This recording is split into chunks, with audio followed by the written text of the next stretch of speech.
Good Lord, what happened to you? Connor asked. I thought you died, Alex said.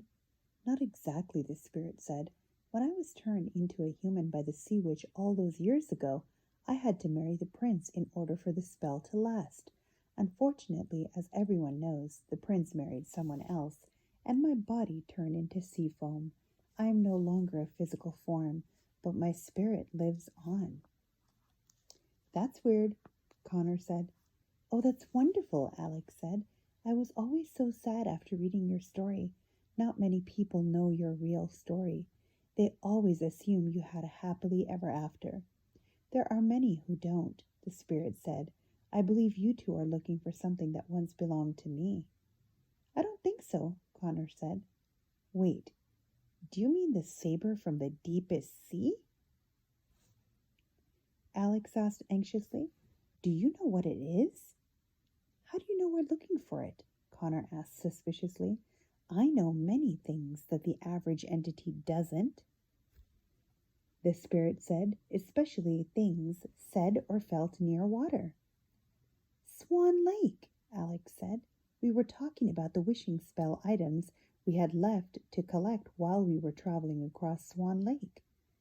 So, Miss Foam Lady, formerly known as the Little Mermaid, Connor said, what is the saber from the deepest sea? We've been trying to figure it out since we got here. As you recall, I traded my ability to speak to the sea witch for a pair of legs, so I could be with the prince on shore, the spirit said. After he fell in love with the other woman, my sisters traded their hair for a knife from the sea witch. She said that if I killed the prince with it, I could return to the sea as a mermaid, but ultimately I couldn't go through with it and became what I am today. The knife, Alex said eagerly. The saber from the deepest sea is the knife the sea witch gave you. Of course. I was expecting it to be much bigger. Yes, the spirit said. Hold up, Connor said. You went through all that trouble for a guy? Were there not any available mermen? Perhaps that is the lesson of my story, the spirit said. And where is the knife now? Alex asked. I gave it to a man, not too long ago, who needed it for the same reason you do now, the spirit said. I gave it to him on one condition, that he destroy it after he finished with it. Oh, no, Connor said, putting his hands on his head and pulling his hair. So it's gone? Alex asked, about to cry. It is gone, but it isn't destroyed, the spirit said. The man failed to fulfill his agreement, fearing that he might need it again someday. So where did he put it? Connor asked. It's in a place where people put things they never want to see again, the spirit said. He flushed it? Connor asked. No. Remember that place the traveling tradesman was telling us about? Alex said. He must have dropped it into the thorn bush pit. Oh, great, Connor said sarcastically. Why did he have to drop it into a cursed pit? Why couldn't he just have dropped it into a gopher hole? We're never going to get it, Alex said. If we even get close to that place, the vines and thorn bush will drag us to the bottom of the pit forever. Unless you have these, the foam spirit said. She extended both of her hands, and 2 necklaces each with a golden shell appeared in them. Wear these while you retrieve the knife from the bottom of the thorn bush pit, and the cursed plants will not harm you. Thank you, Alex said. The twins leaned forward to take the shells out of her foamy hands, but the spirit pulled them away. I will only give you these if you promise to destroy the knife as soon as you're done with it, the spirit said. The twins looked at each other and nodded. Of course, Alex said. No problem, Connor said. Very well, the spirit said, and handed them over to the twins. Be careful, though.